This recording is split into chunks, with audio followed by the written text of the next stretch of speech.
What is up, guys? Mad Rambles episode 217. Back again with another video, as always. And today's video, I want to talk about something a bit relevant in my life, and that is having a plan. Why? Because lately I've been reading a book called Choose Your Enemies Wisely by a guy called Patrick Bet-David. He's big in the entrepreneurial space, sort of self-improvement space, politics, stuff like that.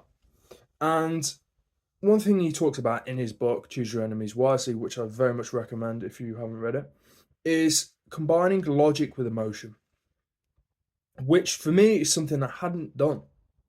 And it sounds quite weird. And what I mean by that is he talks about having a plan.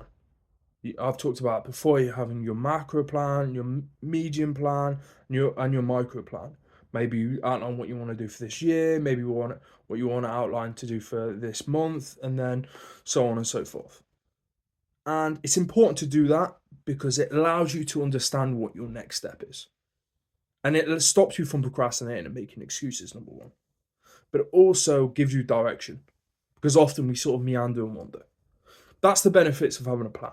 However, what you need to do within those plans is combine the emotion with what you need to do. You need a reason to do something.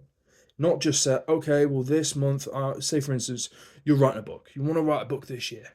Don't just say you want to write a book this year. Your goal is to write a book this year. That's sort of the logic. What's the emotion behind it? Now, he goes into a lot more depth, which I very much recommend reading, but the essence is what is the emotion behind you wanting that book? What's going to drive you when things get tough? What's going to make you work when no one else is? What's going to make you grind out when you feel like not working? And you need to attach a different emotion to each of those blocks of goals. So you need to have an emotion for the overall, the middle, and the micro. And you need to also assimilate it into your life. Choose what works for you because everyone's different. For me, I like a very rigid structure to the macro. I need to get this done by here.